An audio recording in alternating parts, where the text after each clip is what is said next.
Madam Speaker, members of the House, and the general public, good morning. Thank you for allowing us to give this presentation this morning. It is a visual representation of the beach monitoring report written between 2014 and 2022. So to start off, I'd like to give a brief rundown of what the beach monitoring program is. It was established in 1992, and it monitors both the mainland and offshore keys. It's a study that totals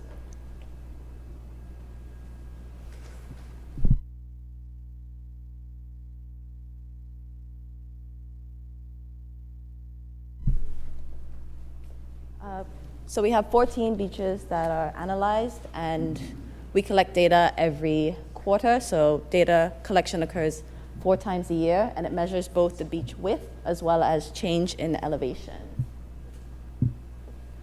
I'd like to start off with the positives. So beach growth in Anguilla. So of the 14 mainland beaches studied, 5 of them had rates of growth or rates of accretion. So today I'll focus on Captain's Bay, Barnes Bay, and Meads Bay. Captain's Bay is our baseline study. We chose that because there was very little development, there's little foot traffic, so it was a good start of, or representation of, the rest of the island. Since 2014, Captain's Bay has seen a growth of 7.5 meters, and that's at a rate of 0.83 meters a year, and it's had minimal change since the 1990s. You have rates of accretion, then erosion, accretion again, so it tends to have a pattern.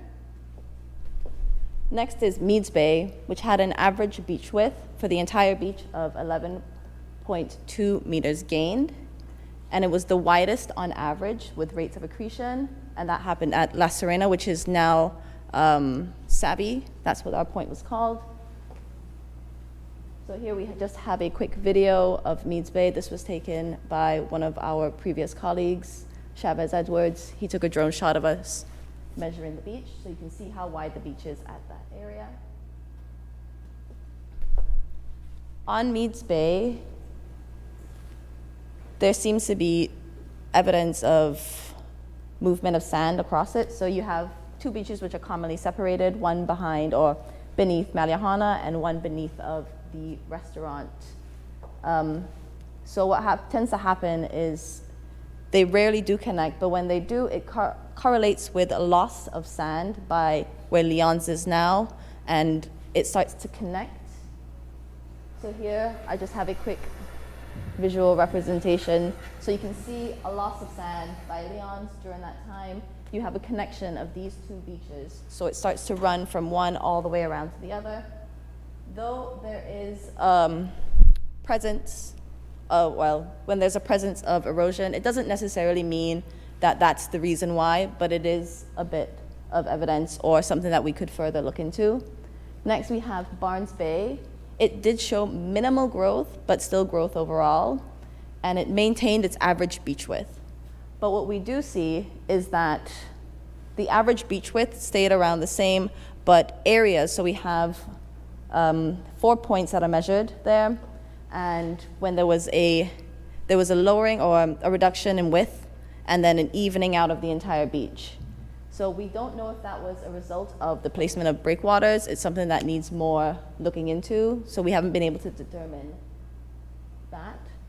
Here is another drone shot of Barnes Bay. So this was taken by Currencia Rouse and Randall. They work in the department with us, and they're able to give you a brief look of what Barnes Bay looks like now.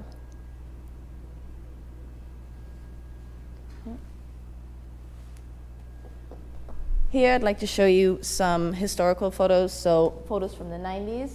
There you have the 2000s, 2014 when the breakwaters were put in, and 2020, so what the beach looks like now. What you can also see is an accumulation of sand behind of the breakwaters where the waves converge and they deposit sand there, and it's unable to move back. Now I'll be talking about erosion in Anguilla. So of the 14 beaches studied, 9 of them showed rates of erosion. Today I'll be focusing on Crocus Bay, Shoal Bay East, Cove Bay, and Sile Bay. So these are beaches that were the most affected. So Crocus Bay saw a loss of 17.2 meters since 2014 at a rate of 1.97 meters a year. It had the highest rate of erosions, and the highest rate was found at Sign House, which was 3.41 meters per year. So here in the graph, you can see high rates and then a high beach width and then high rates of erosion. And you can see Sign House, which is the gray bar, leveling out to the rest of the beach.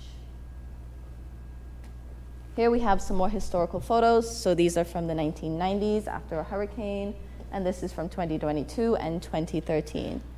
These pictures also show evidence that the beach is susceptible to hurricanes along with other beaches, but it can show the devastation, and since the beach is already eroded, any sort of natural disasters may have a greater impact.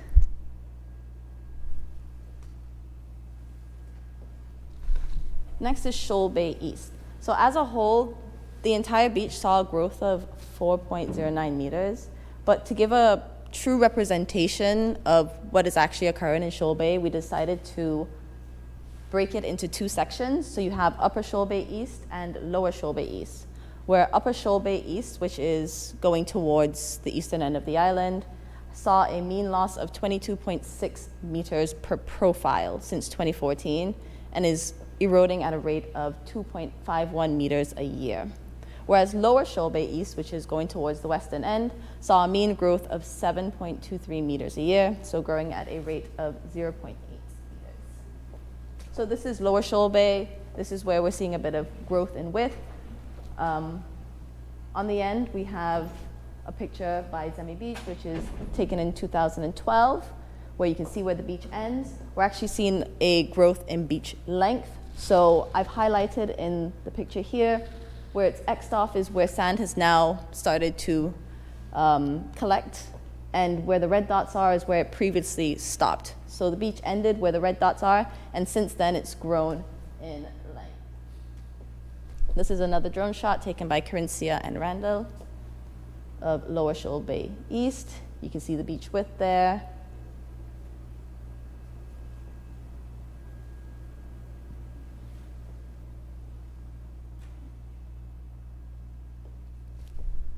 Now, Upper Shoal Bay East. So Upper Shoal Bay East has seen high rates of erosion, as I mentioned before. I've highlighted here where sand previously was and where vegetation used to be and what it looks like now. So in 2014, you can see that Gwen's Reggae Grill was still there. After 2017, it's completely gone. I've highlighted in the green where vegetation used to extend until, and then in the yellow is where sand used to be, but now you can see that it is no longer present. So we have the destruction of Gwen's, loss of vegetation, as well as loss of sand there. It was recognized in the past that Shoal Bay East had signs of erosion. So in the 90s, they put up pallet boards to help prevent some sand erosion.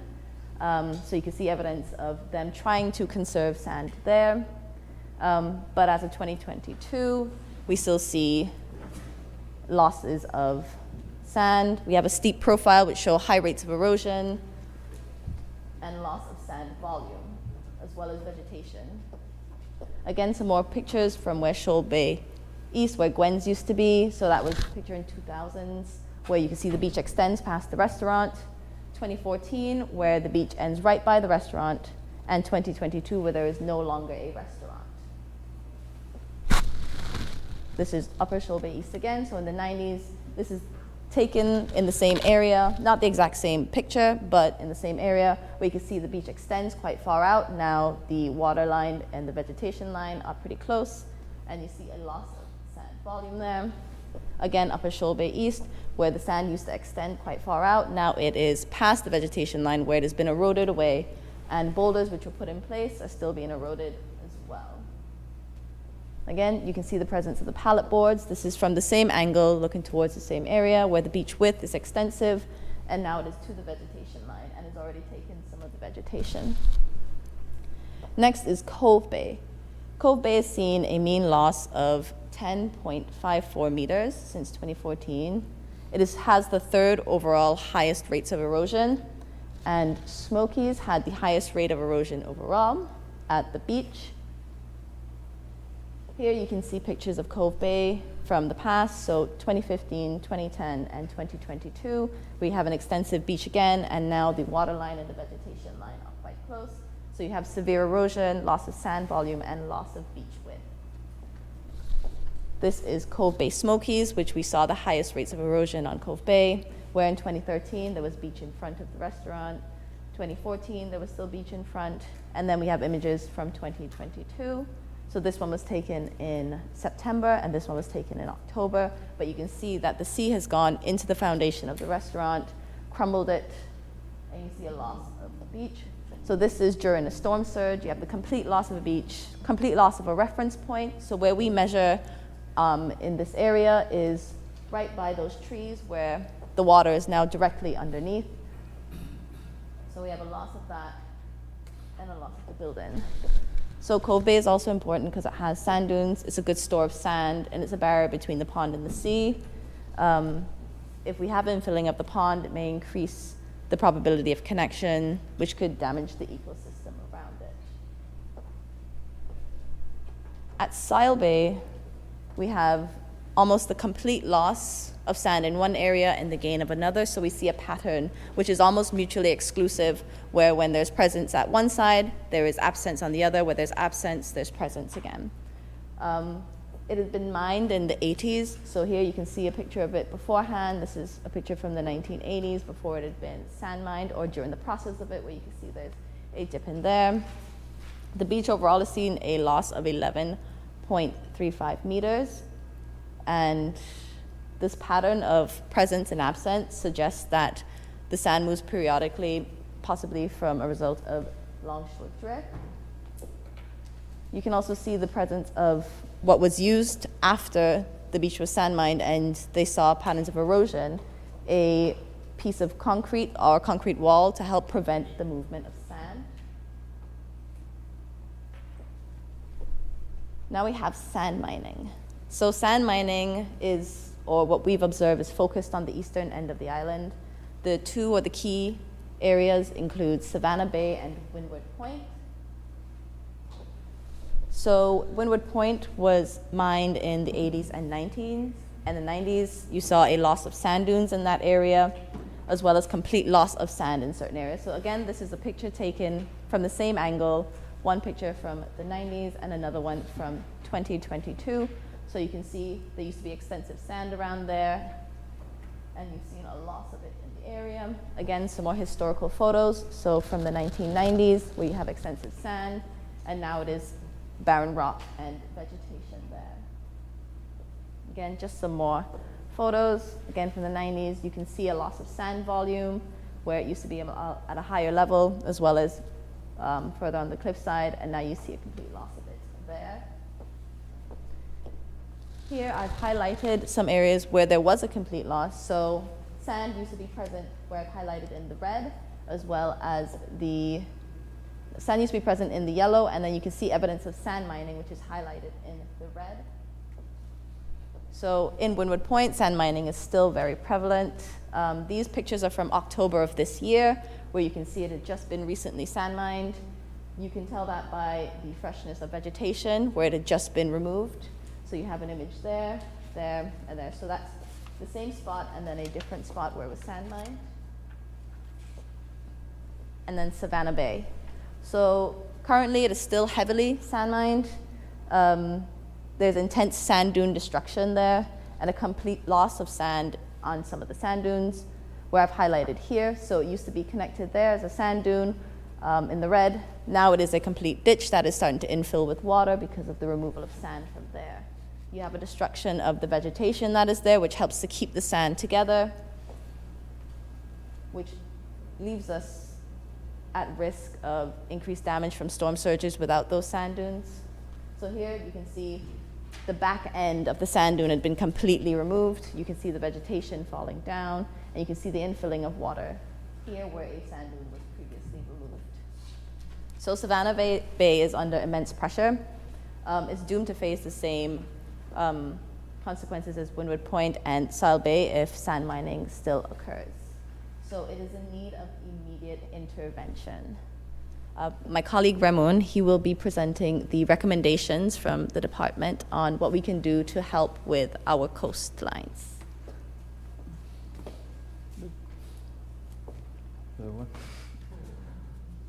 So we came up with 7 recommendations to basically solve this problem. So I will just list them out and I will explain as I go through. So it's basically coral management conservation, restoring our coral vegetation, managing sargassum, and making sure that when we develop, we are doing that we are consulting the technicians. We are increasing enforcement, and we are making sure that it's affordable for people to actually get sand so they don't go the illegal route. And we want to shore up our legislations to make sure it's clear and we know who is the authoritative body to deal with this problem. So for coral protection, without the corals, you don't have anything to really stop the waves from coming up on the beaches. So we need to make sure that our fisheries laws, all our laws that protect our corals, we can shore those up and make sure our reefs are functioning, and we can stop the increased loss of our beaches.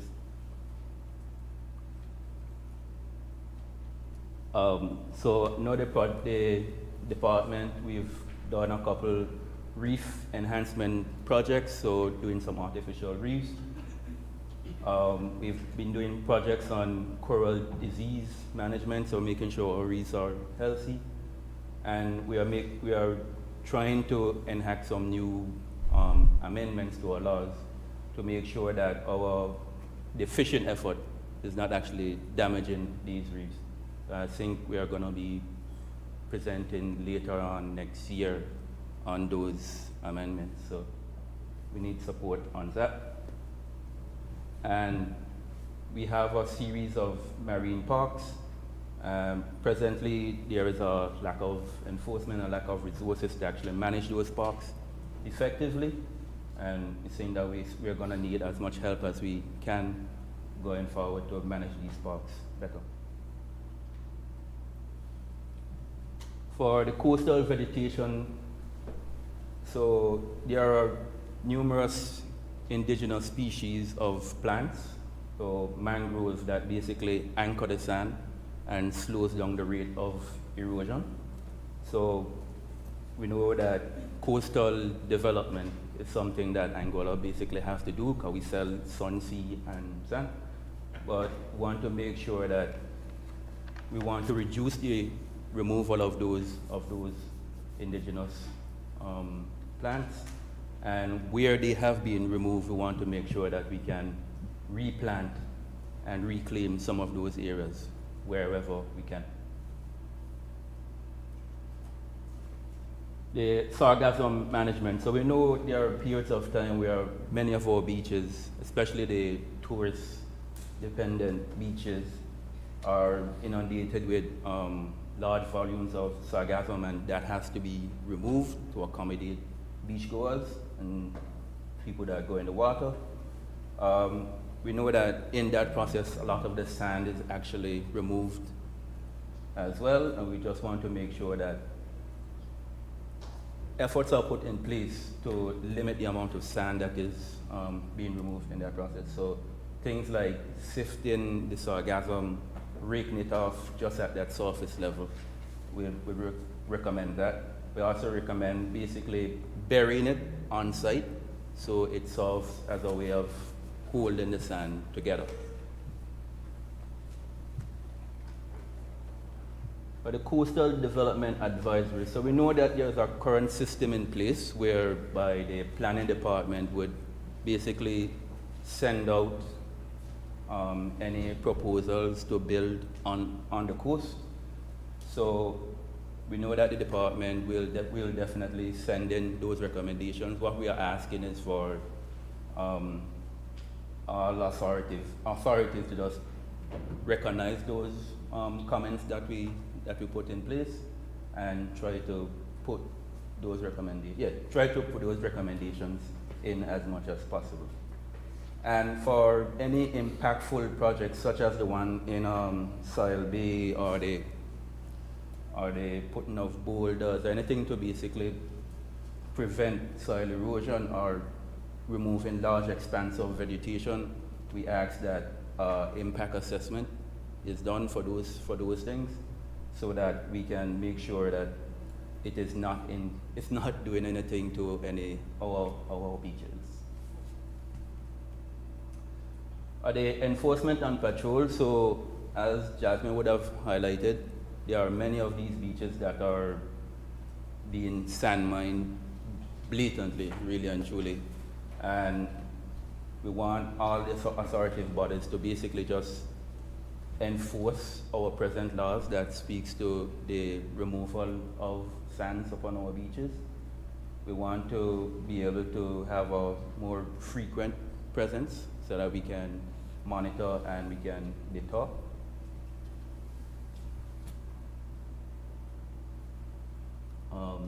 And for the tax exemption, or for something to make it more cheaper for persons to get sand, especially if they are getting sand from abroad, that will basically ease the amount of pressures from persons taking sands from our beaches. A lot of the river sands or the black sands, those sands are normally taken from either inland, mountainous areas. So it'll be better if we can basically purchase those sand from a more sustainable source and reduce the pressures upon our sand resources. The legislative change. So as we were going through the legislation that governs the removal of sands, we recognize that the fines are too low to basically deter any illegal activity. So we would advise that we revisit some of those and amend it. We also found that it's not clear who is the authoritative body who is supposed to be managing this. A lot of times it ends up in fisheries hands, because people just call us the fisheries, it's just marine, and it comes to us. So it's not really clear who should be governing that. So, and we found that it's not really clear when an illegal activity is taking place, because the legislation has a couple gray areas in it. So, and we would want those to be revised and amended so we can manage it more clearly and effectively. That's it. All right, so that's the presentation. Welcome, thank you, and welcome any questions you may have.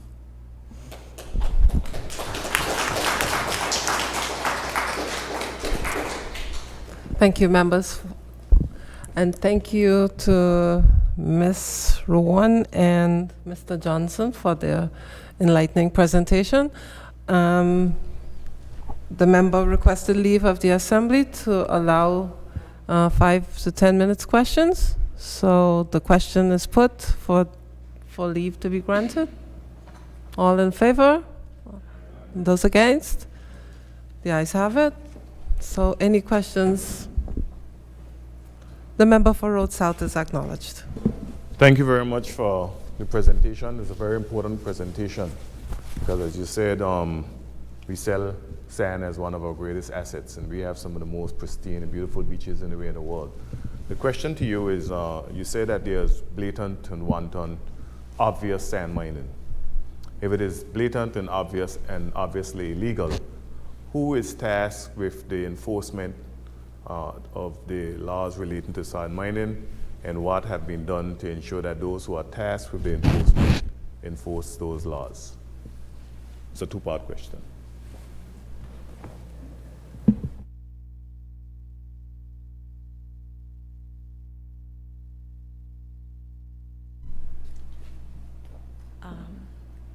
Thank you for the question. As we stated earlier, it is unclear as to who is in charge and who the exact authoritative body is. Because it is against the law, it does fall, or we believe it falls with the police, the Royal Anguilla Police Force, to enforce those laws because it's illegal. But in terms of authority, it is unclear, as it was stated in legislation, from what we can see.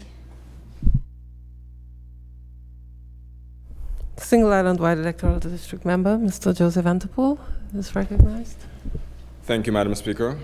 Madam Speaker, let me start off by commending the Fisheries Department and their representatives on an excellent presentation. I would also like to commend the Minister for bringing them in. I have to say that I believe that this would be a welcome initiative. And to help us as legislators really move forward, I think we need more of the departments coming in and putting before us what the issues are and some proposed solutions. So practically, you would have spoken to some areas where you would need help figuring it out, but there are other things that are straightforward that we can pick up and move on with. So again, thank you and job well done. My question too also relates somewhat to the enforcement aspect. Not necessarily on the water itself, but the dive community has been talking about maintaining of the marine parks. And for example, how do we go about policing things like the fishing activities that are taking place in our marine parks, etc.? Because even if we were to decide who is the entity or institution responsible for that policing, there is then, I'm sure, resource constraints or the manpower. So beyond determining what is required for enforcement, what else is needed beyond that to make sure that enforcement is actually possible and effective? Both, I'm more so questioning on the water itself, because I can imagine that's harder, but feel free to ask for both on the water and off. What do you need beyond just clarification as it pertains to enforcement to really give this teeth?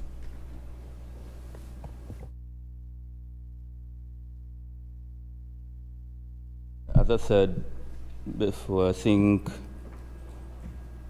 we need to have, just like with any land development, I think with our fisheries laws as well, those have to be amended, and I think we can do that in the future. No, right now we are actually trying to do a marine park management plan, and we hope to have more community involvement to basically, we are short staff, and we are hoping that if we can bring in the community and get them more involved, understand what's happening, more education as well, more awareness. And if we get more persons now understanding what we are doing and why we are doing it, maybe then we can reduce some of those illegal activity on our water. So yeah, we are just trying to move towards our community-based management of our resources. Hopefully.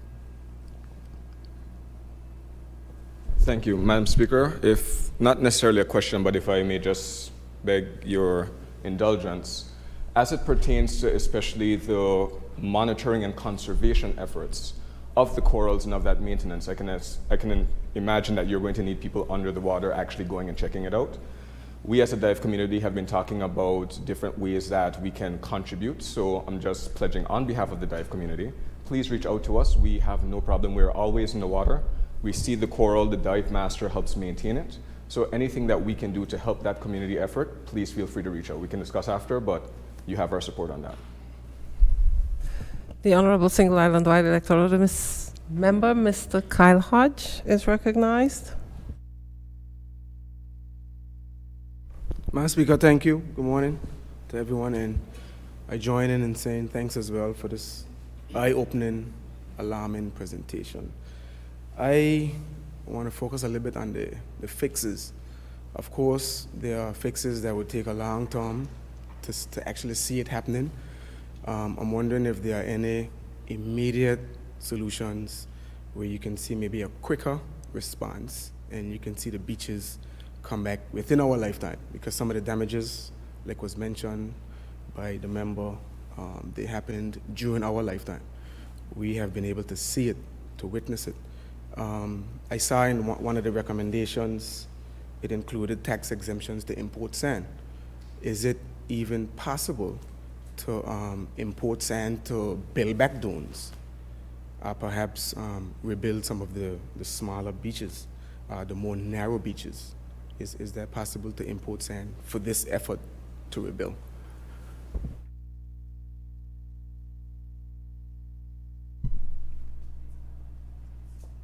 To respond to that question, I know that other countries have imported sand for that purpose of rebuilding beaches, but what we want to try to avoid is making rash decisions that may have long-term effects without prior study to the area.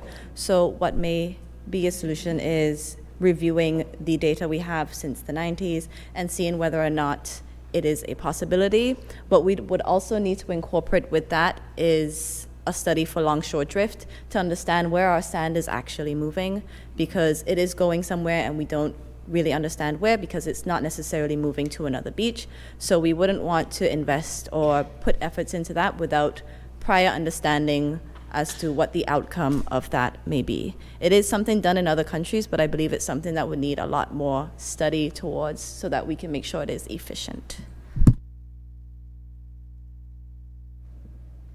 Any other questions? The honorable member for Valley North is recognized.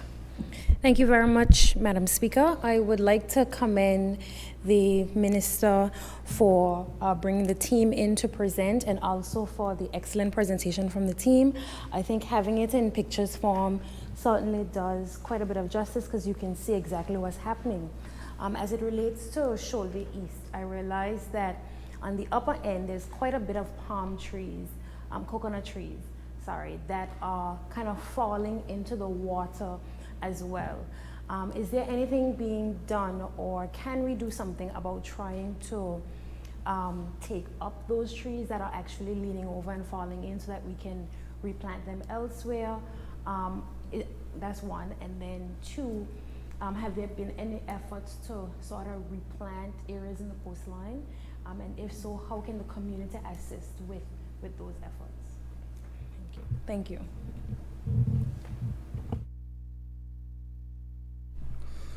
Thank you. Thank you for the question.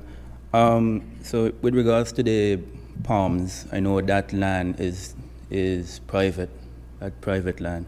So I guess the most we can do at this time is to encourage the owner of that land to maybe consider to start to remove those trees and put them back. But then you might end up with a greater problem, because those trees are actually serving to anchor the sands. So if you remove the trees, then it's just gonna retreat further inland. So maybe it's just something where those trees have to be sacrificed.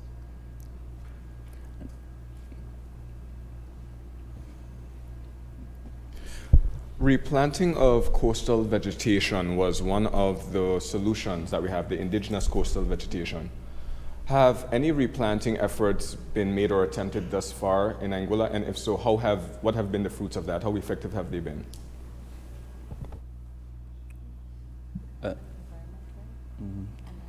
Right. So I know the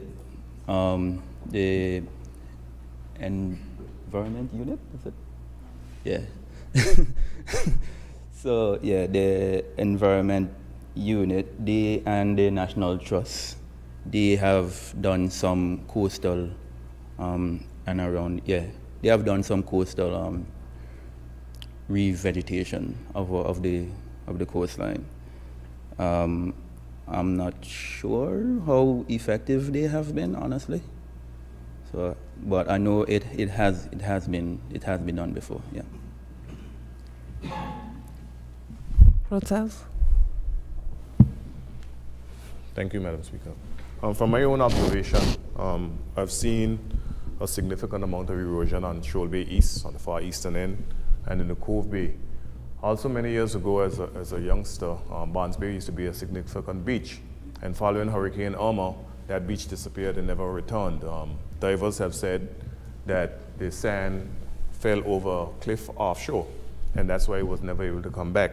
Now, following Hurricane Lois in 1995 and Hurricane Len in 1999, the beach at Barnes Bay was decimated, so much so you would walk under the foundations of the buildings and look up. Now, that beach was restored via dredging. Some dredging machines came in and they were able to restore that beach. and that beach remains one of our most beautiful beaches there is on the island today. Have there been a consideration for dredging, restoring the sand to these beaches as they do in Florida and many other tourism destinations that is close to the coastline? Have that been considered, maybe dredging and a series of breakwaters to prevent the loss of the sand? Is this a consideration?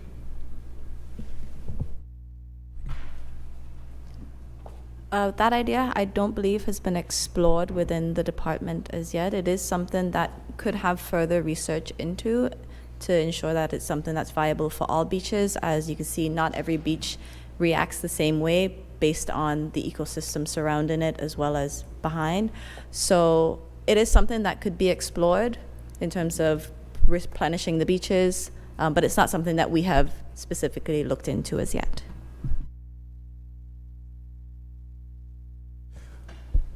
Final question from me, at least for now.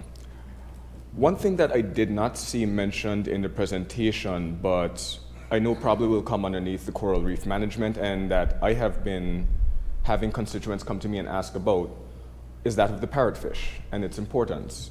So when we talk about putting in place legislation to protect the parrotfish, I don't believe that a lot of people understand the importance of it into its ecosystem and to our beaches. So seeing that you guys are more qualified to talk about this than me, could we just get a brief explanation as to why the community at large should consider protecting the parrotfish or supporting an initiative coming from this house in order to do so?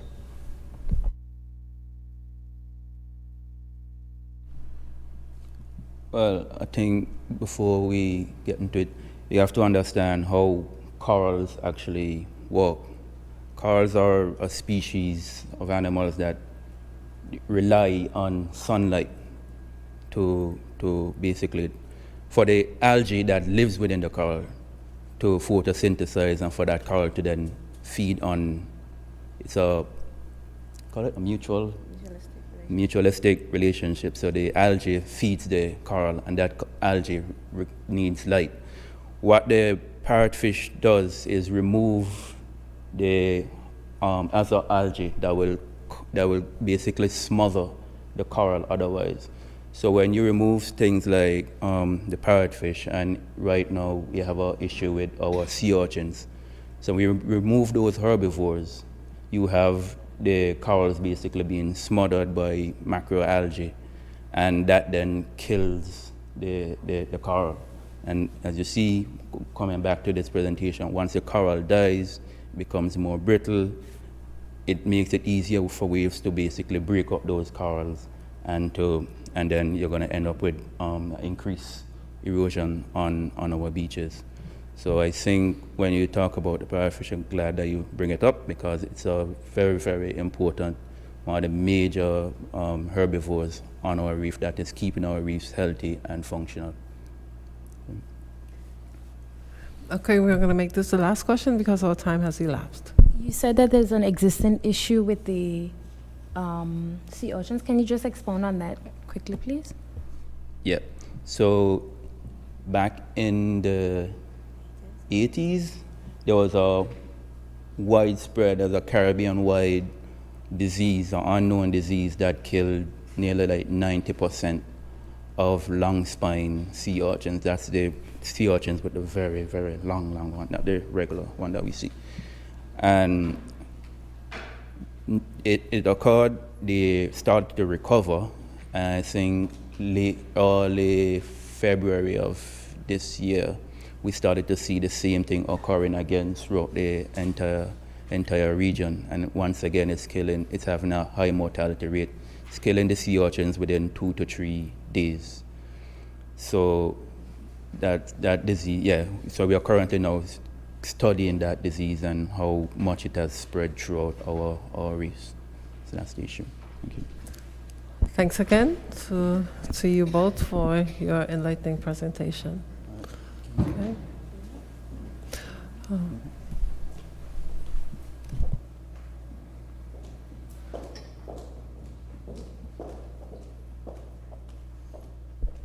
Now the members has to move. Thank you, Madam Speaker, and with your grace, I would ask if the members can just congratulate again Ms. Jasmine Ramon and Mr. Ramon Johnson for their presentation.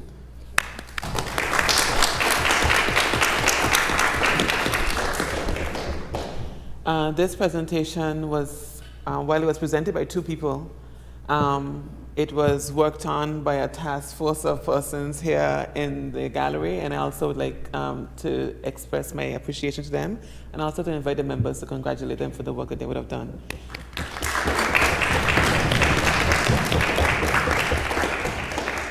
Madam Speaker, coastal management and just environmental management on a whole is a matter of urgency. We're just seeing that we had to cut these questions short, also send a signal as to why we need a special sit-in to truly examine the state of the environment in Anguilla. It is no secret that this administration has taken an aggressive approach to centering the environment and environmental sustainability in our national conversations. But this today, Madam Speaker, is an invitation for the entire Legislative Assembly to prioritize our natural resources and to prioritize the restoration and protection and conservation of all things, all natural resources that surround Anguilla. We do not have the luxury of time, and after today, we do not have the luxury of saying we do not know. Today, the record will show that this Legislative Assembly has been formally informed that 64% of our beaches are affected by erosion. We have to act, and we have to act now. Some of the adverse consequences of erosion includes destruction of the remaining sand dunes, continued deterioration of coastal ecosystems, increased vulnerability to climate change impacts, water inundation, loss of coastal dependent livelihoods, which includes fishing and fisheries, and destruction of coastal properties during extreme weather events. On some of the beaches, Madam Speaker, that we would have seen today in this presentation, if we were to do an economic assessment, the bottom line would have been in the red. Legislative assemblies before us have intervened with failing institutions, failing ministries, and Madam Speaker, today I ask this Legislative Assembly to intervene with the failing state of our marine resources. Madam Speaker, as we speak, from my time as Parliamentary Secretary to now Minister of Sustainability, Innovation and the Environment, I was given the responsibility of environmental management and development, which has been heavily represented in the Blue Anguilla position paper, which moved from a task force to a regionally recognized committee, to my representations on international stages, which include COP26, COP27, conversations with the FCDO, continued conversations with the Joint Nature Conservation Council, JNCC, the Fishmongers, the International Maritime Organization, continued conversations with the OECS, TELUS, and other international agencies to secure what can now be concluded as millions of dollars in investment into our natural resources. But to secure our beaches, Madam Speaker, we need millions more. This is something I am extremely passionate about. Ultimately, Madam Speaker, my wish for this Legislative Assembly is to take a responsible approach to the environment. As we see globally, what sometimes happens is that governments will bring forward legislations for conservation, and oppositions will not just say we don't agree with certain elements. They will take the extreme approach and deny the existence of the problems that highlight the need for certain legislative interventions. From today's questions, Madam Speaker, and the cross-line support, I can say that I feel that it is a signal that this Legislative Assembly will take the responsible approach. So next year, my ministry will be doing a lot, which will include bringing legislation to the House of Assembly, but also include lots of educational activities to ensure that the community is aware of the need for conservation, the need for management. The week of January 23rd, we will have our first Blue Week, which will highlight many of the work that we have been doing in the ministry. And I think some of the questions, I might suggest adding an activity where all the members of this Legislative Assembly go out and plant some trees on the coast to ensure that we protect our coastlines as a signal to not just our communities, but the international communities that Anguilla is taking the environment seriously. Thank you.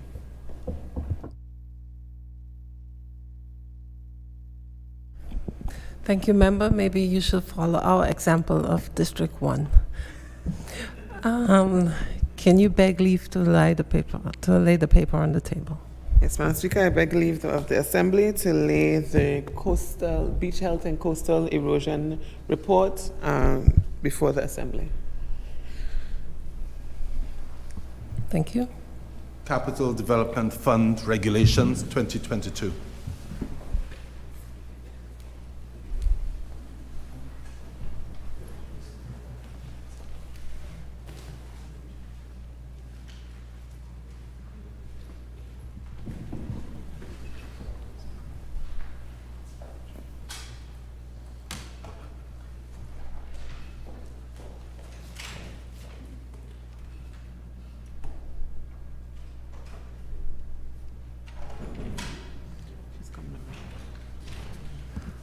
The honorable member for Island Harbor is recognized.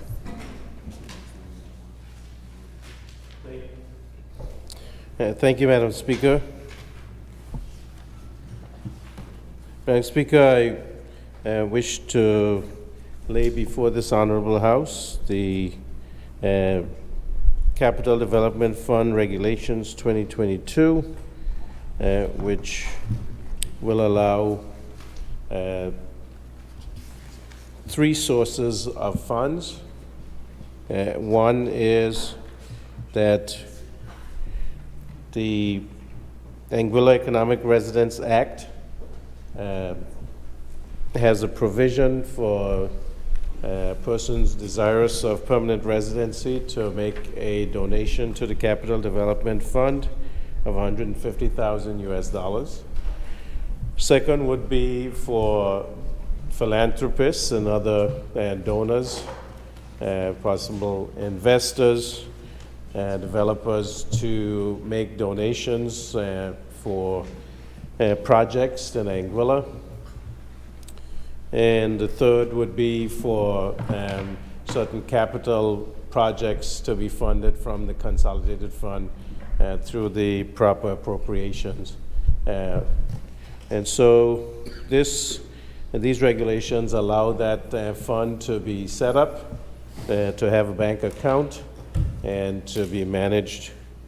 Any funds from the consolidated fund that are not used for the project would then either be returned to the consolidated fund or used for other projects with the proper appropriation.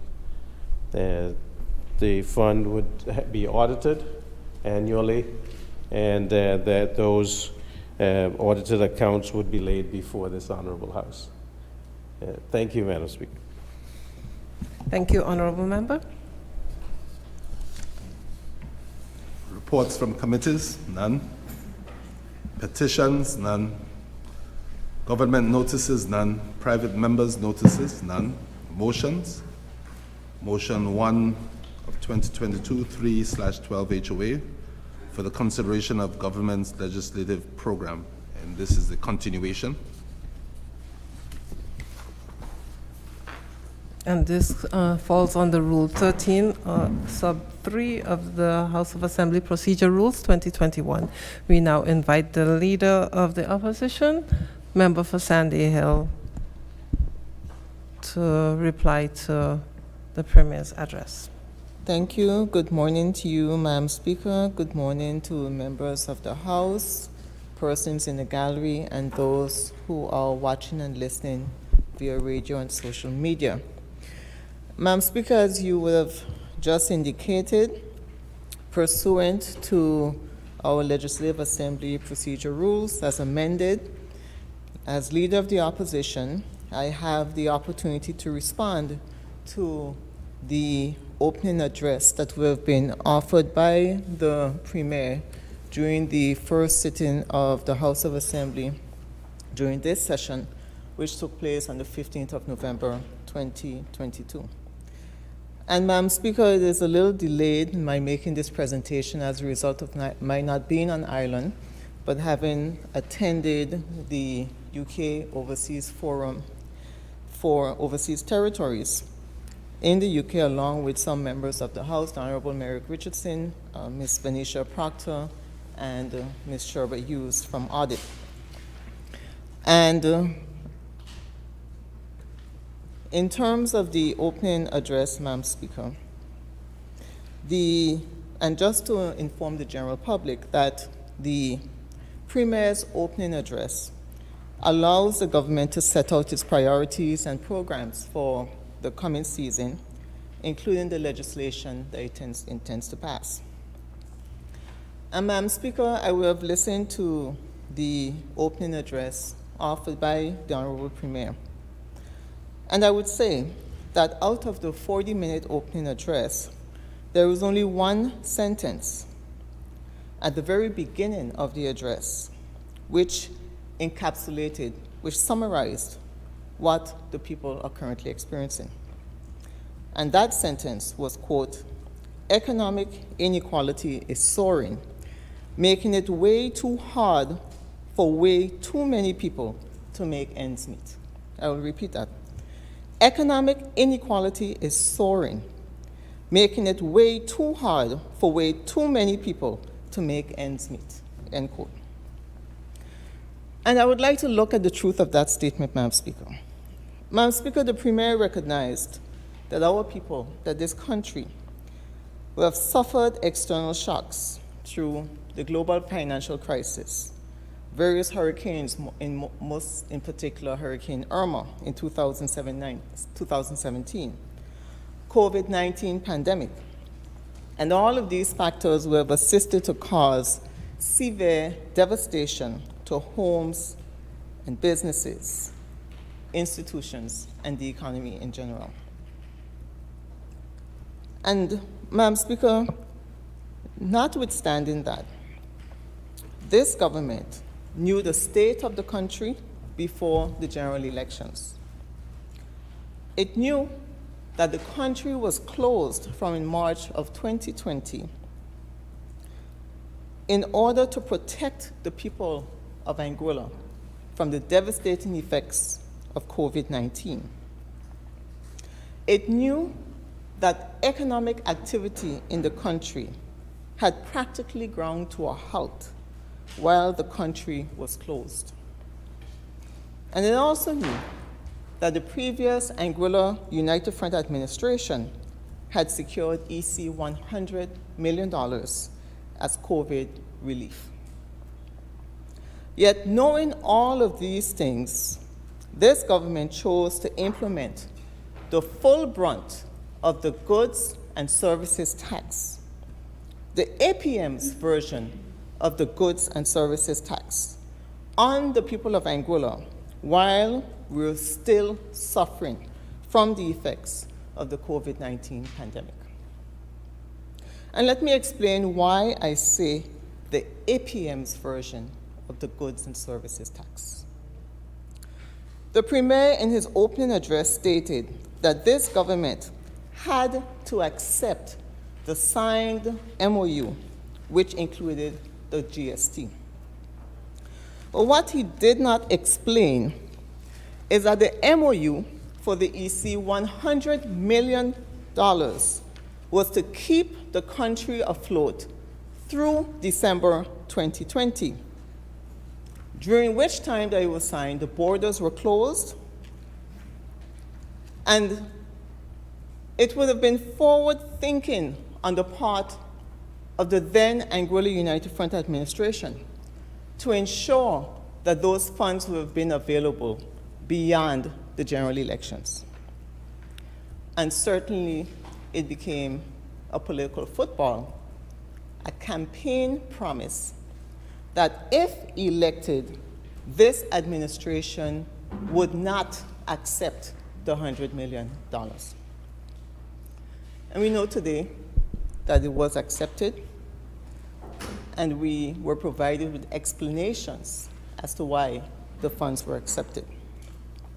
And what the Premier also did not say that the MOU for the EC $100 million, while it mentioned the GST, it stated that the government, as part of receiving the $100 million, would continue to progress the GST in the phased approach. Phase 1, which would have been the interim goods tax, had been implemented in 2019. Phase 2 was anticipated to take place in 2021, and Phase 3 was anticipated to take place in 2023. And what the Honorable Premier also did not say is that even though it was provided in the MOU for the continuation of the implementation of the GST in the phased approach, the Honorable Premier, his government, was actually able to change the terms of the MOU, in that in July of 2021, what came to this Honorable House was not the implementation of GST in stages, but the full-blown implementation of GST to take place in to come into effect in July of 2022. And Madam Speaker, if I may remind the members of this Honorable House that, with all due respect, when I was on my feet, when the Honorable Premier was on his feet, he was able to have his entire conversation without being interrupted, his entire presentation. I would request the same respect, Madam Speaker. And Madam Speaker, Are you saying you're being interrupted? Madam Speaker, I'm making a statement. Yes. And because I am hearing sounds and noises that could cause me to be interrupted from my presentation, so I'm putting it So out then there. you're claiming that you feel interrupted. So members, please, for the sake of the member, please do not interrupt. Don't make those sounds. Whatever it is distracting. Thank you. Madam Speaker. As I was saying, Madam Speaker, what the Honorable Premier did not state was that he was able to change the terms of the MOU so that the full GST came to this Honorable House in July of 2021. And this means that the staged approach for the implementation and the timing could have been renegotiated as well, meaning that even though it was for Phase 2 in 2021 and Phase 3 in 2023, there was an opportunity. If it could have been changed for full-blown GST to come to the House in July of 2021 to be implemented in July of 2022, then certainly it would have been open to consider that the staged approach could have been delayed even further as a result of circumstances that were taking place in this country. And Madam Speaker, what the Honorable Premier did not also state is that he did not meet any draft goods and services bill that went to Executive Council, the entire bill, not the interim goods tax, the Goods and Services Tax Act that was passed in July of 2021. He did not meet any GST bill that went to Executive Council under the previous administration or that had been brought to the House for deliberation by the previous administration. And in fact, Madam Speaker, it is my view that this government needs to explain to the people of Anguilla how they came by a draft bill that the previous Anguilla United Front administration had never seen. But yet, claims made in this honorable House that a draft was left there. And Madam Speaker, I would say that the drafting of a bill with a name of a speaker at the back of a draft bill does not mean anything more than it was a draft.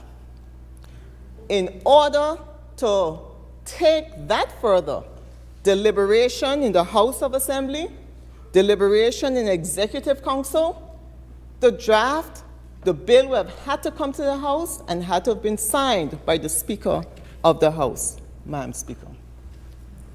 And so it would be interesting to hear the response in terms of how this administration would have come by a draft bill that had nothing, looked nothing like what was being considered under the previous Anguilla United Front administration, particularly since this bill that is currently in force makes no mention of a phased approach.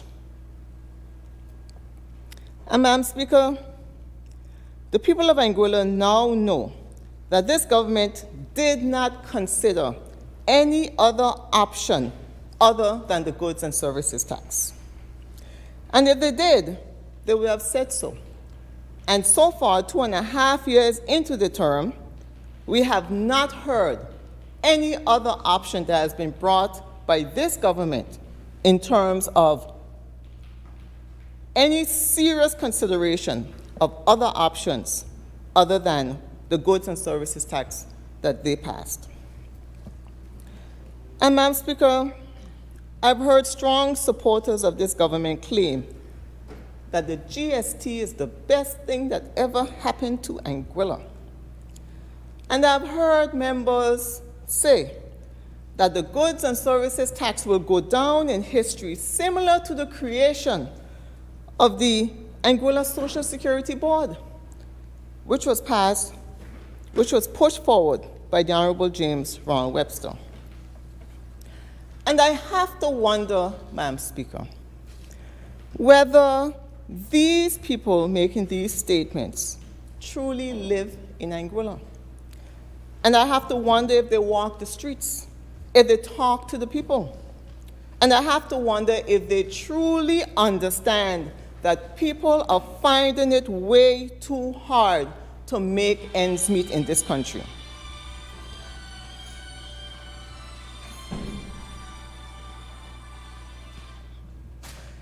And let's talk about the effect of the goods and services tax, the APM's GST.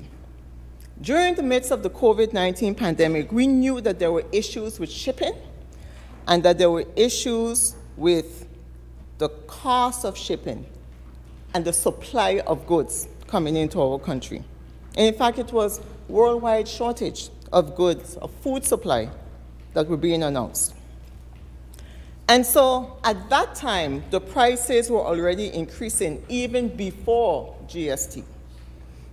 And this administration, before passing the APM GST, oversaw the increase of over 18 taxes on the people of Anguilla, including the increase on ASPA fees, the increase in petroleum levy from $100,000 to $750,000.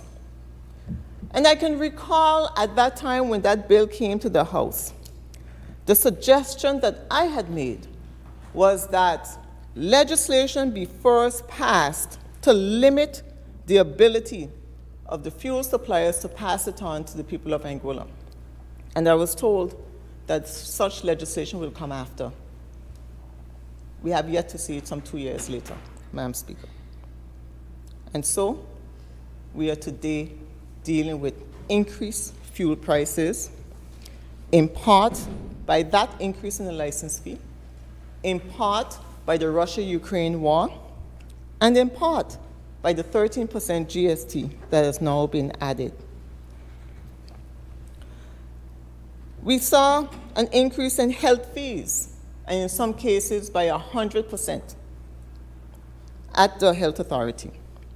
And we saw the increase in transportation costs.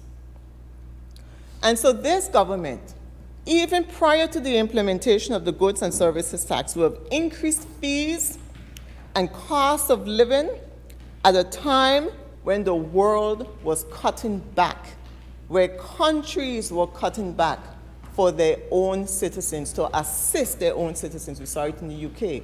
We saw it in different overseas territories. We saw it in independent countries. Every country was doing what they could to ease the cost of living and the cost of fuel and the cost of prices on the people of Anguilla, on the people in their country, but not Anguilla. And then, in addition to the 18 taxes, they layered it with the APM's GST. And so the Premier said in his opening address that, quote, inflation is not as a result of this administration.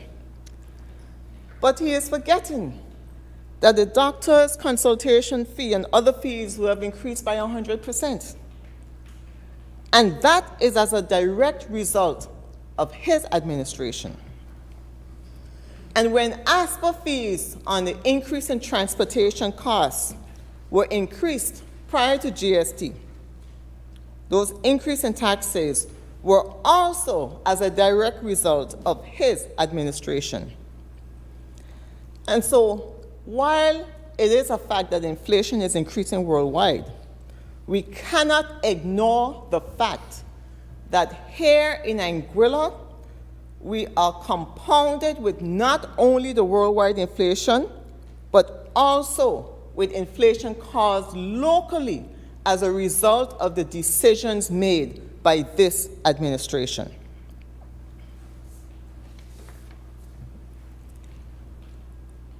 Madam Speaker, the Honorable Premier previously said in the House, when a question was asked of him as to the amount of GST, the amount that GST brought in the first month in July of 2022. And his response was that it brought in $10 million. And in listening to the government press conference that was held recently, a question was asked as to what was anticipated this year. And the Honorable Premier would have said EC 35 million, and they are well on track to obtaining that sum. And I'm not a mathematician, Madam Speaker, and there are a number of people in this Honorable House that do have Mathematics 101. But it would seem to me that if in the first month, in July of 2022, EC $10 million came into the Treasury, I would imagine that by December of 2022, Anguilla, the Treasury will have far exceeded the EC 35 million that was contemplated for the latter half from July to December of 2022. But Madam Speaker, what is missing is that in July of 2022, when the GST came into effect, this administration saw it fit to provide EC $1,000 to approximately 6,100 households in 2 tranches on their Anguilla bills. And they saw it fit to give EC $500 vouchers to the elderly. And we've recently heard of another tranche of EC $1,000 towards electricity bills. We've also heard this administration talk about plans to provide for health care for the elderly that they're looking towards in 2023. But what this administration does not understand is that the GST money that they've been bragging about bringing into the Treasury is coming off of the backs of the poor people. It is coming off of the backs of the hard-working Anguillians and the hard-working residents in Anguilla. The people are suffering, Madam Speaker. And it is pressuring the people. And what the handouts are doing, the EC 1,000 and the 500, and yes, the people are grateful for it. But what it's doing is that the level of the GST, the high cost of it, and what it's taking from the people, this government is now able to give back to the very people that the GST is taken from. And so you are taking from one hand and bragging about how much money is coming into the treasury, and yet giving it back on the other hand. The same people whom you've taken money from. So when we talk about providing health care for the elderly in 2023, and we look back and we realize that the cost of health care would have increased prior to GST with the implementation of those of those 18 taxes, the increase in costs. And then you add GST. And then you turn around and say that you're going to provide for the elderly when they're paying more for medication, when they're paying more to obtain services, maybe not at the hospital, more for the hospital, but GST for private services. And so, Madam Speaker, the question that we have to ask is, what is really being done for our people? A gentleman said to me this morning, it's the words of a man, said, he was complaining and talking to me about his bill, and he said, for 1 month, you pay my electrical bill. You gave me $100, you give me the EC 1,000. But the next month, the bill is twice the amount you paid for. So how is this helping me? And how am I going to manage if once you no longer pay for my bill, I have to pay twice the amount of what you gave me? And that is the reality, Madam Speaker. This is the reality of what people are being faced with in this country. That the fuel surcharge itself is creating a difficult situation for the people in our land. And so, the question that the people are asking is, would it not have made more sense to put that money towards paying down the monies that are owed to Anguilla, whether through government proper or whether through the statutory bodies, or whether you ought not to engage in discussions with Anguilla with respect to lowering the surcharge to ease that burden, ease that pressure on the people of Anguilla. And so when you talk about the less fortunate, and you take from the less fortunate, you take from the elderly, and then you give it back to them, and you talk about giving something back. And that is why the question is asked, why people are not satisfied with the current condition in their home.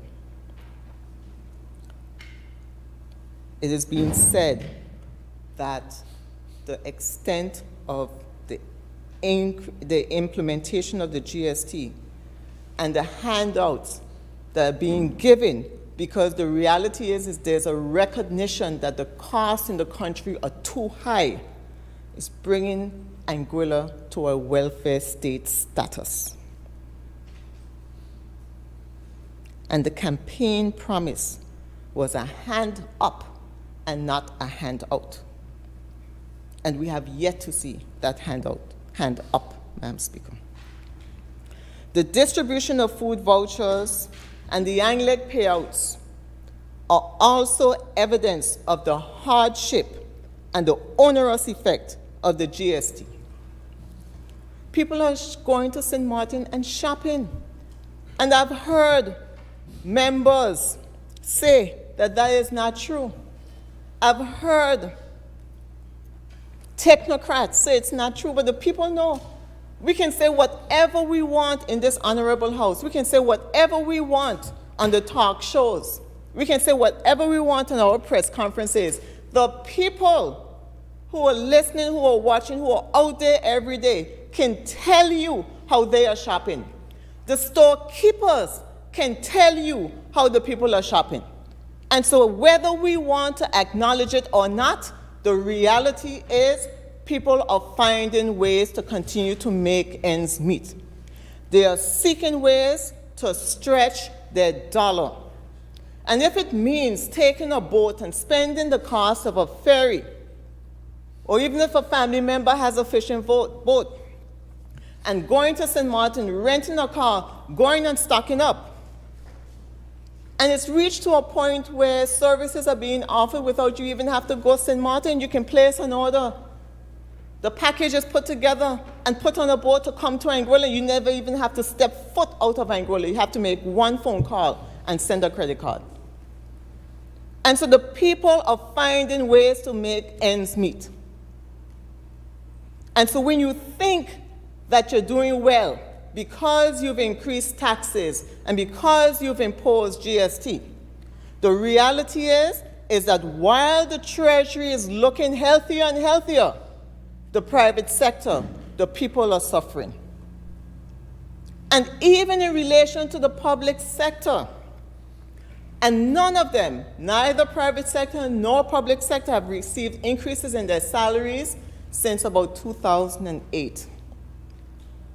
And so while the costs of electricity are increasing, and the cost of food on the shelves are increasing, and the cost of basic living, buying gas, has increased, their salaries have remained the same.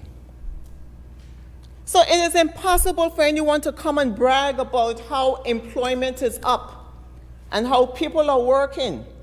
Yes, you may have a job, but what are you taking home? By the time you go to the store and you buy what you need to, and you take care of your kids, and you buy the basic supplies that you need, the essentials, you're waiting for your next paycheck to come. And that is the reality. And so when you see people making statements that the country is doing well, and the country is on a high and moving forward, and people can't see what good you're doing for the country, you are missing the boat. You are missing your own boat.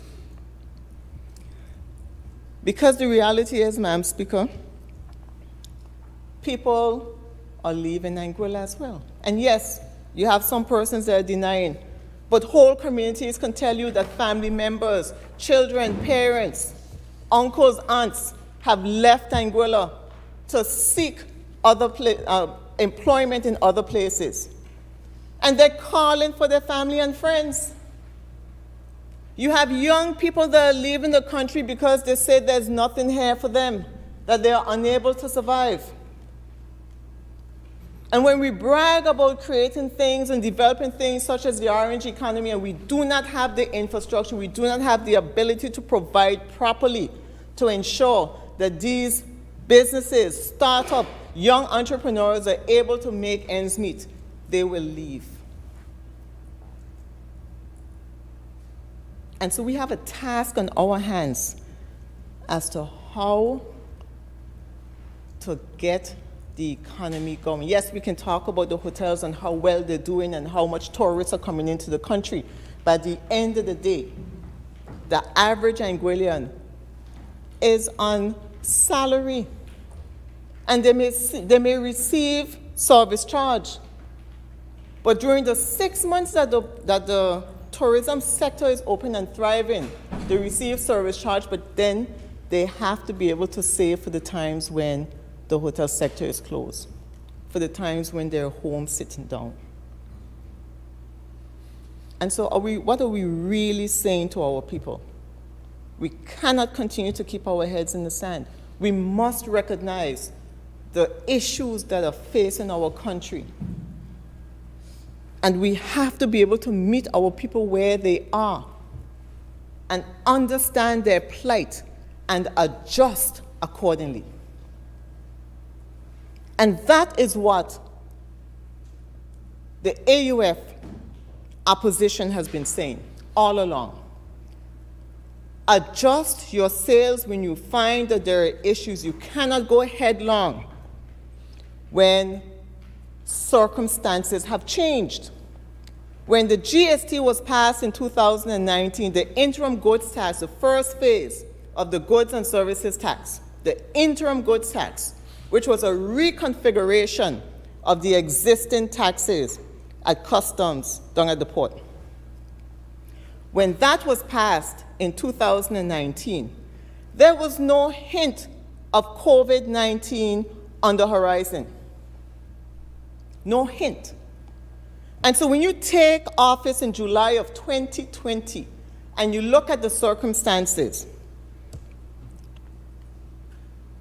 It was your obligation, the onus was on you to go back and to make adjustments accordingly, to renegotiate and say, look, these are the circumstances, this is what our people are faced with. In your country, you are providing benefits, you are giving cuts, etc. You are giving handouts. We need the space and the opportunity to ensure that our people can move forward. We can say, Madam Speaker, anything we want in this House. We can get up and we can attack the opposition. We can attack the leader of the opposition. But at the end of the day, the people understand what is happening. They know what they're going home and facing. They know how they have to watch their children. They know how they're going to look at Christmas coming and how they're going to have to cut and contrive to put something on the table and buy a little gift for their child. Because the circumstances in the country are not what it used to be.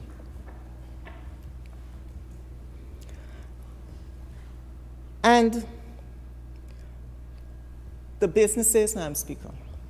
I heard the Honorable Premier say in an interview that the businesses, when asked about GST, that the businesses are getting their money back. But I think that that falls short of understanding what is taking place in the business sector. When the APM GST was administered, was implemented, it required the businesses to pay 13% on entry at the port. The discussions that the Anguilla United Front, the previous administration had, was that GST would not be charged at the port, but would be charged on the sale of goods. And that's as far as discussions with the GST went. Implementing in phases and charging GST 4% on the sale of goods. It was not, as the way it is today, 13% on entry. And so when all of these businesses that are bringing items into Anguilla land their items, whether the items go bad, whether they're unusable, whether they can sell them or not, whether it sits on the shelves for 20 years, they have to pay GST on that good. That is an upfront cost that comes from the business's cash flow. So you pull from the businesses upfront and say, pay over to government. And then when you sell, you can set off. But without understanding that that initial cash flow is a burden to people, to businesses, especially if you have been struggling, especially if you've gone through an economic downturn, if you've gone through Hurricane Irma, COVID-19, shutdown of the country, and then faced with paying 13% at the port. It is extremely onerous, Madam Speaker. But not only that, the businesses are suffering from the increased cost of electricity and fuel. Because when we go to the stores, we don't want no hot meat. We don't want no defrost chicken. We want our frozen items. We want our cold milk. We want our cold eggs. We don't want no food that's supposed to be frozen, but not frozen because the electricity, the refrigerators are turned off. And so there's a cost that the businesses have to undertake in order to ensure that they can properly sell their goods. And the businesses, in addition to having these additional costs, are also suffering from the fact that our people are traveling and shopping overseas. And it may have been, Madam Speaker, that when the GST was implemented, there may not have been a recognition that there was an alternative for people to go. 18 minutes or by boat, maybe in some cases 10 minutes or even less. And so the people are choosing to take that option, and they're saying that when they buy in bulk for 2, 3, 4 households, 2, 3 months at a time, and they bring it in, and they pay GST and customs duties on it, it is still less than when they have to go to the shop. And so the businesses are faced with not having a proper turnover of their goods because the people are choosing to shop outside of Anguilla. And so we have to issue the clarion call for our people to shop locally, to support our local businesses. But we also have to understand that the taxes that the businesses have to pay are also impacting their bottom line, is impacting their ability to offer goods at a reduced cost. And so when we see the legislative agenda that comes out that says that you're going to pass, that there's a proposal to pass a consumer protection bill, you have to take into context, take into consideration all of the factors before you can even talk about what are you going to pass a consumer protection bill on.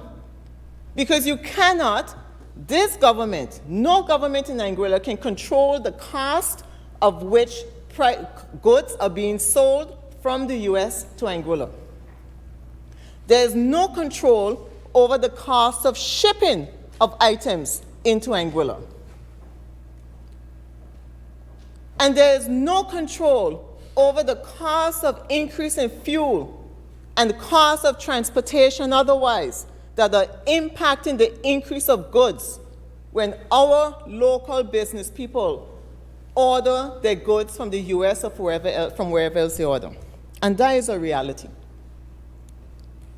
So let us, when we are talking about consumer protection bill, let us understand that there are many factors. You cannot go to a store and look at a bag of apples and decide that it should be this cost. There are many factors that go on behind it. Some are internal, many are external. And there's a lot of work that's going to have to be done in order to be able to do that. Now, are there some businesses that have goods that ought to be less? Yes. But are there some businesses that are looking out for the Anguillan consumer? They're trying to ensure that as much as possible, they are absorbing some of the costs? Yes. And so you cannot put every business person in the same bracket.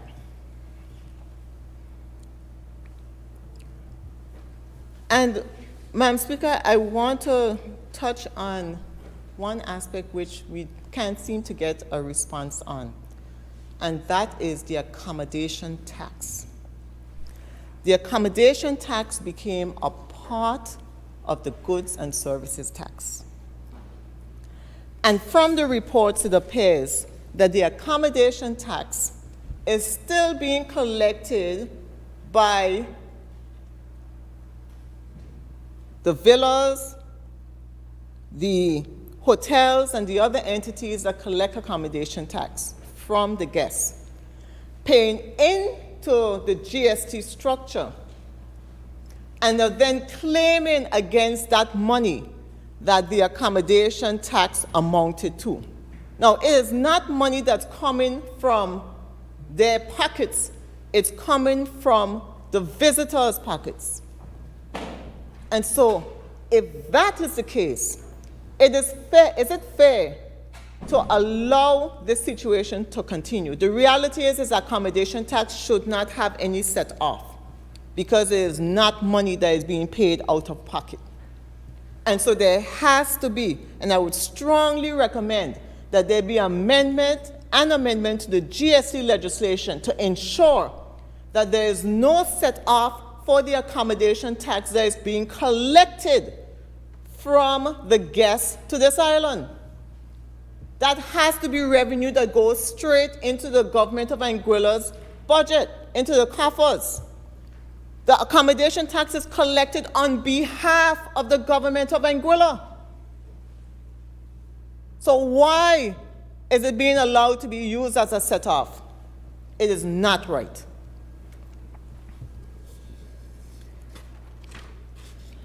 Madam Speaker, the Honorable Premier said during his opening address that, quote, some of the difficulties have been self-induced, where some of our own people have caused our institutions to fail. And we lost our two indigenous banks, NBA and CCB.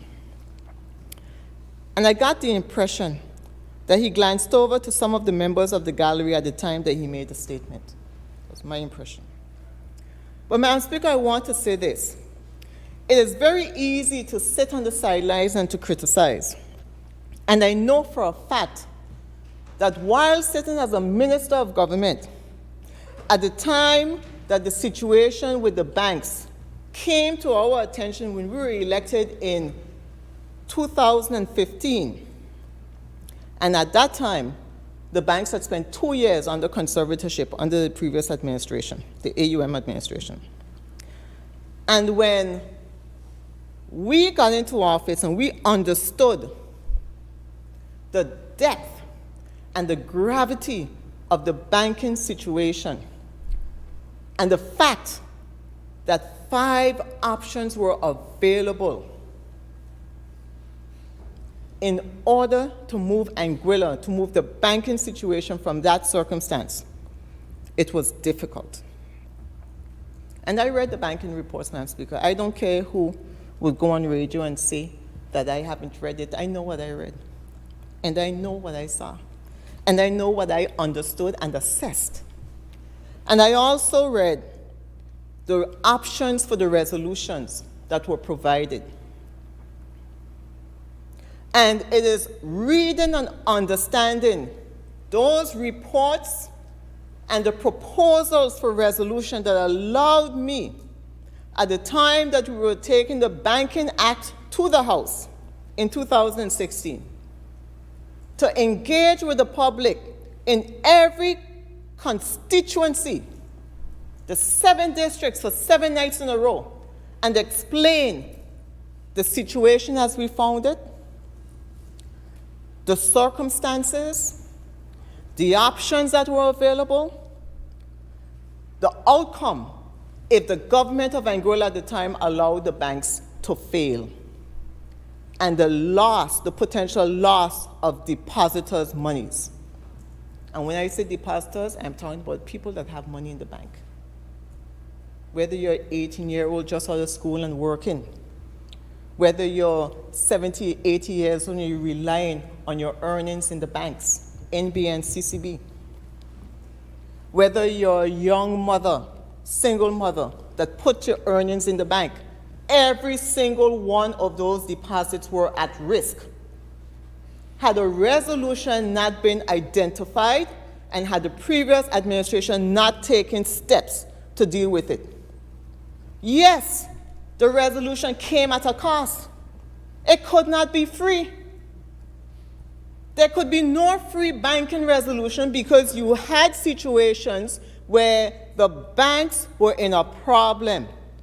Major loans had been taken out, and in some instances, not 1 cent had been paid. And the people ask, what is the government doing?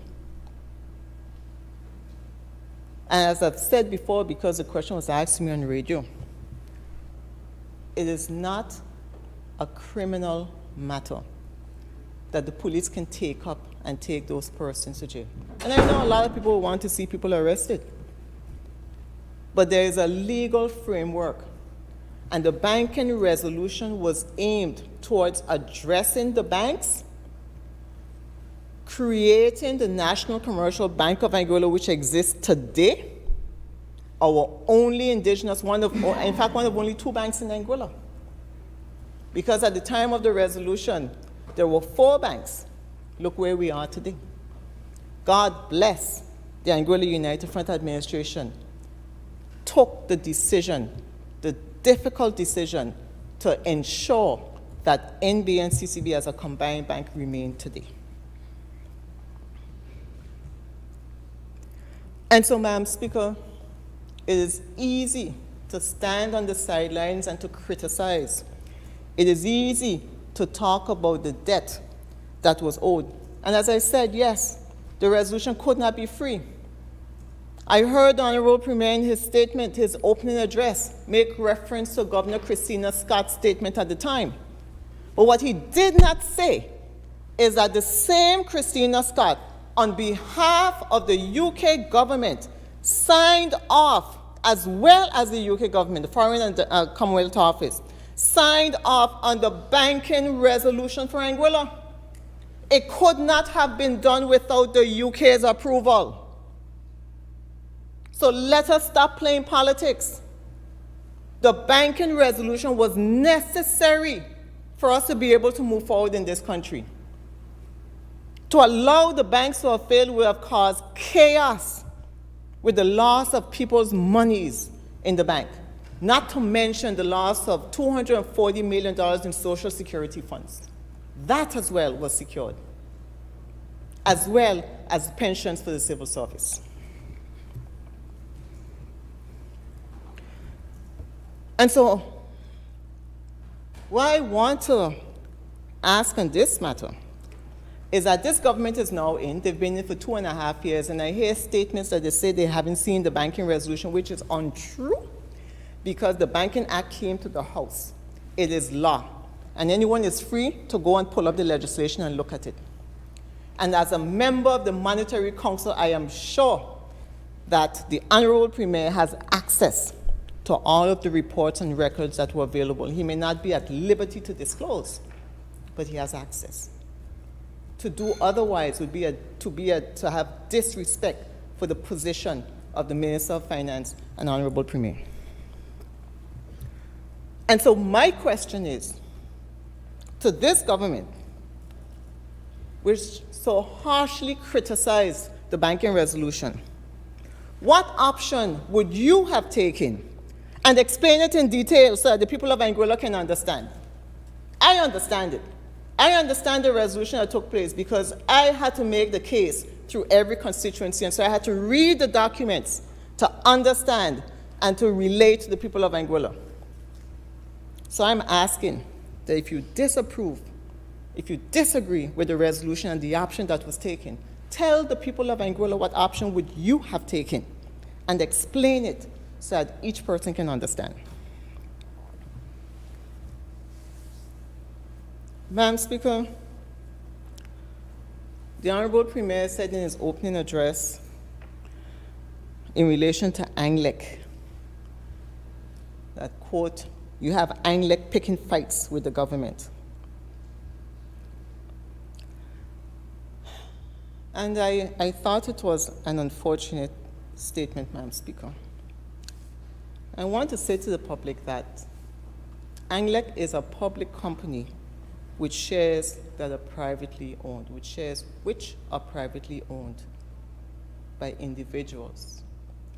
The majority of the shares are directly and indirectly owned by the government of Anguilla. And we have to remember that the government represents the people. And so those shares are not the shares of the elected members, but they are shares to be used and a decision made for the benefit of all the people of Anguilla. ANGLEC is not a statutory body. And so when the Public Procurement Act came to the House of Assembly and the government included ANGLEC under the Public Procurement Act, I objected. And I instead suggested that similar provisions may be condensed because you won't have, remember, government procurement is for every government department. ANGLEC is a private company. So you can take out similar provisions that you would like, carve them out, and have the board of ANGLEC pass their own procurement laws that would be more suited to Anglec as a private company. But that wasn't done. And today, we have the Anguilla Electricity Company subject to the procurement laws of Anguilla. But there's also a big war. I was off island, so I don't know what has happened because it seems like every week there was a variation of what was going on. But when I left, there was a big war with government waging with Anglec. Well, government says that Anglec is picking fights with government. I don't know. But the issue, two issues were primary. One, the direction to take the company regarding renewable energy. And two, outstanding monies owed by statutory bodies such as the Water Corporation to Anglec.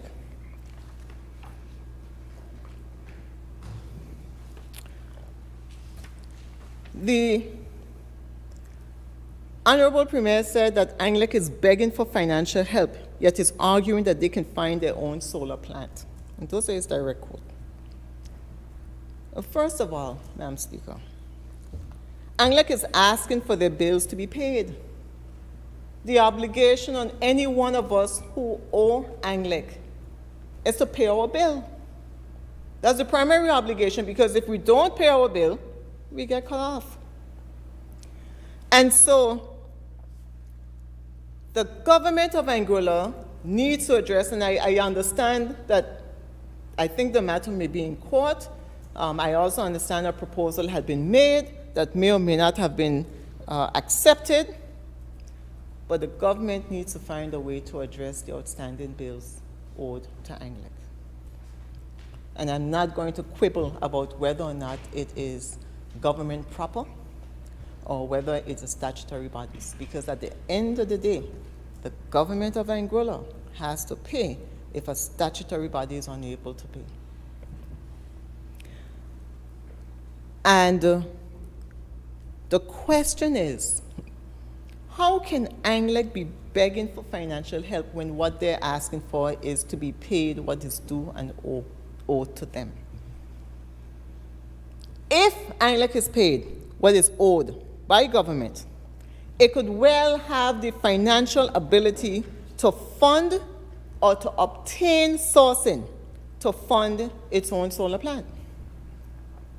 And that is a reality, Madam Speaker.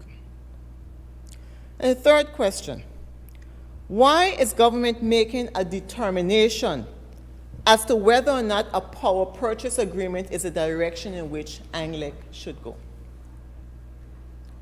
How is it that the government, when Anglec is not a statutory body, but has private shareholders, the government is majority collectively, yes, but Anglec has private shareholders, minority shareholders that have an interest in Anglec, and has a determination been made by Anglec itself,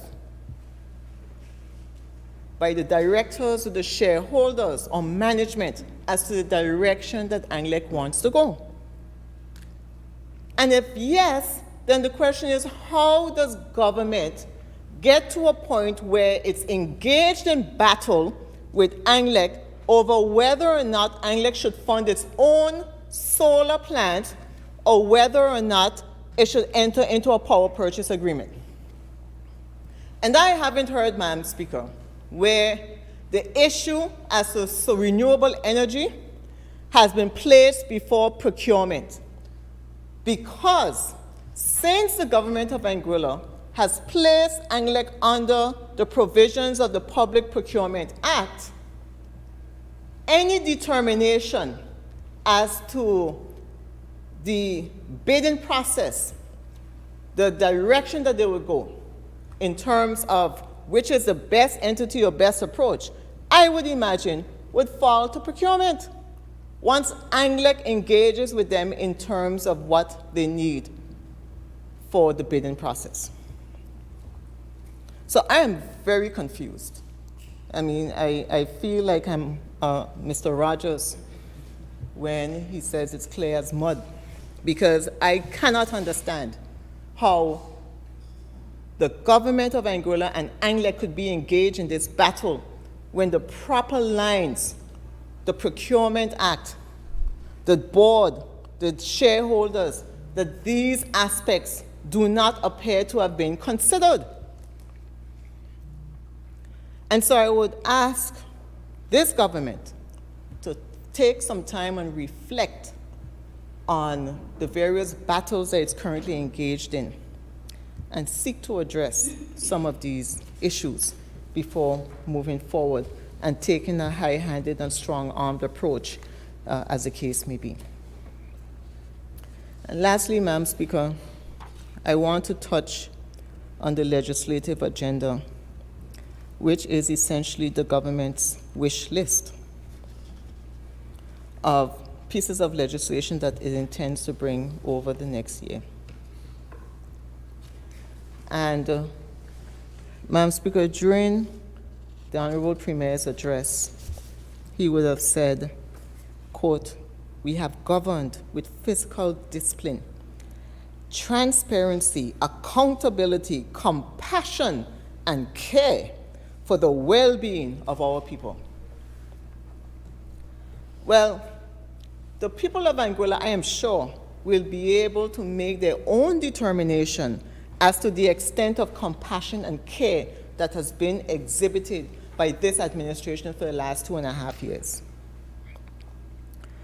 But right now, I am more concerned about the words transparency and accountability. Because in my view, the way in which some of these things, including the GST, have come to the House, have lacked transparency and accountability. A case in point, we have heard the Honorable Premier speak of legalization of casino gambling. Let me put it like that. We've heard discussions about it on the radio, in government press conferences. The talk is out there. There are various write-ups. Almost every week you hear something, you read something in the newspaper, you hear something on the radio. You hear ministers of government coming out and speaking. You hear some of the members, even in opposition, have stood up and have given their opinion. And they're not coming out of the blue. These discussions are as a result of the utterance made by the Honorable Premier at some point in time. And I see that on the legislative program, the agenda, there is something called a gaming bill. Now, we haven't seen the contents of the gaming bill, but I would presume to think that this is in relation to the very same discussion that is being aired in the general public right now. And my concern, Madam Speaker, is that while there are certain issues that the government has the right and the ability to come to the House and pass, such as today we have the appropriations. We have the supplementary appropriation bill for first, second, and third reading.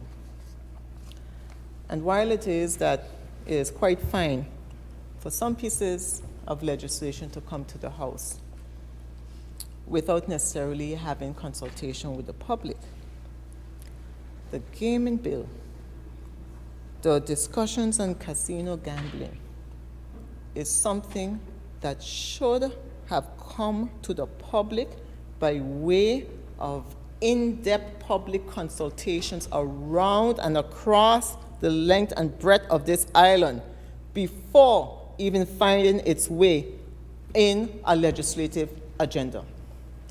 And the reason why I say that, Madam Speaker, is because for time immemorial, this country has taken a position against legalizing casino gambling.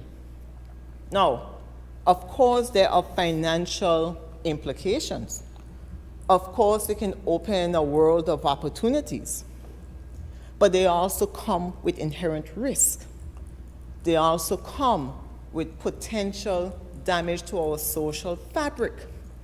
And so because of that, Madam Speaker, this is not a simple matter of going on radio and talking about something and then coming to the House and passing a bill. This is something that should have gone to the public even before a suggestion of a bill makes its way on the legislative agenda. And I will continue to encourage this government to, instead of bringing certain bills to the House first and then taking it to the public on an issue as important as this, which touches and concerns the fabric of our society, that it must first go to public consultation before even a draft bill comes forward. There are opportunities to depart from the standard provision, what you have agreed to, in circumstances where it is key and important and necessary to get the views of the public, to get the views of the community first before preparing a bill, drafting a bill. Madam Speaker, the Health Authority Act of Anguilla, again, this is something we hear. There are discussions. There's apparently a committee that has been created to oversee bringing back health authority under the government of Anguilla. And I think the general public is craving information as to why it is, other than the fact that the top positions pay big money. Because in my view, Madam Speaker, each of those top positions are by contract. They are contractual positions. They are not established positions as if you were under government. And in a contractual position, you have the ability, when the contract comes to an end, to renegotiate that contract, to bring it in line with the cost of the position, with the value that you think is right for that position.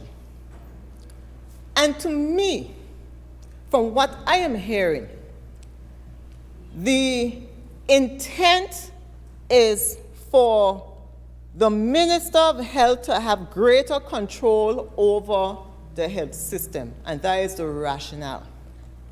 But the last time I checked, in terms of the government structure, Madam Speaker, the minister, while he's in charge of the ministry, it is the permanent secretary who is the accounting officer, and it is the permanent secretary who answers to the deputy governor and the governor in terms of any department that falls under the government.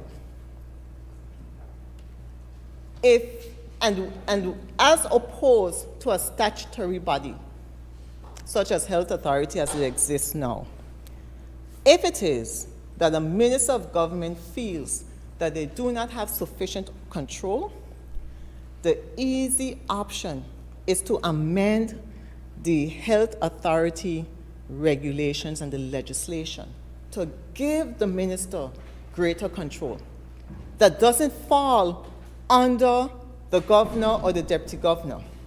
It allows for a quicker turnaround time. It allows for greater interaction, because anyone who has sat as a minister or been in government would know that if there is an issue in a department, you don't go to the department head, you go to the permanent secretary. And if you have an issue with the permanent secretary, you go to the deputy governor. So if and when health authority is actually brought back under government, I can't see how the services that are going to be provided will be improved. I can't see how it will operate as a business in a government, in a civil, in a public service structure. I cannot see it. But maybe time will tell, and we may all be surprised, and maybe the face of public sector will change. I know one of the ministers prior to his appointment would have been in charge of public sector reform. And so maybe all of that will help get us towards a more efficient health system. But I think, Madam Speaker, that the people are entitled and they have a right to know exactly the purpose, the intent of bringing the health authority back under government, how it's going to improve the services that's going to be provided, how it's going to assist with turnaround time. And yes, I would say that practically every single statutory body would have had its issues over the years. And I wasn't there when they were hived off from government. I wasn't there. But I would imagine that taking it from under government and creating it as a statutory body, including ASPA, would be to assist in making it more business-oriented, to help ease the process, to move away from the extent of red tape that may exist under the government sector. But it has to have sufficient controls. So if you see that your statutory body that you've had established has not been performing according to the way in which you would like, then you don't simply throw the baby with the bathwater, but you bring the statutory body back, you make the amendments to the statutory body, as opposed to bringing it back under government and going back to the situation where you hired it off in the first place. So, Madam Speaker, what I would say is we need to get to a stage where Anguilla needs to progress. And it has to progress not by government coffers being filled at the expense of the people, but you have to bring the people along as well. The people have to be a part of the solution. There has to be buy-in. There has to be trust. And I know that there was mention of trust in Parliament. And in fact, that was one of the big discussions that were had when I was in the UK, attending the forum. And it is critical that this government gets to a point where it has the trust of the people. There has to be unity, Madam Speaker. And the members of opposition on this side have never been in a position where they object for objecting's sake. When something is good, they applaud it, as was seen earlier today with the presentation that was made from the Department of Natural Resources. But when it's bad, the opposition is under an obligation to speak up and speak on behalf of the people, because each one of us are representatives in our own right. Each one of us, just like on the government end, were elected by the people of Anguilla, whether in our individual districts or island-wide. And so we have the right to be heard. And Madam Speaker, at the end of the day, the people of Anguilla are crying out. And I think that the first step that this government needs to do is to recognize that the GST in its current form is too onerous. It is too onerous on people, too onerous on individuals, on single parents, on full households, and it's too onerous on businesses. And so I would ask and encourage the government to take steps to revisit the ways in which it could ease the way in which the GST has been implemented. And the second step, Madam Speaker, is to try to build faith and hope by the people, or for the people, by making decisions that will ease the burdens. There will be no need for handouts, or very little need for handouts for 6,100 people at Anguilla if you address some of the major issues, such as the fuel surcharge, and enter into discussions, reasonable adult discussions, on how we can help bring down the cost of electricity. And so, Madam Speaker, at the close of this presentation, I would say that the government has set out its legislative agenda. The Honorable Premier has made his address, but I would ask that a number of factors be taken into consideration as this legislative agenda proceeds throughout this year. Thank you, Madam Speaker. Thank you, Honorable Member. Now, on the Rule 13, Sub-Rule 4, the Premier has the right of reply, but before that, can I ask recess for lunch, or members are okay going forward? Yes? So, can we propose a time for lunch? They ask. I would like to break.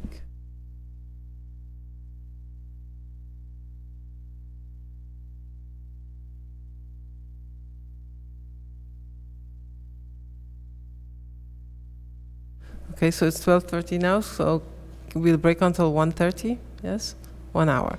Okay, this Honorable House now stands adjourned until 1:30 p.m. Thank you, members.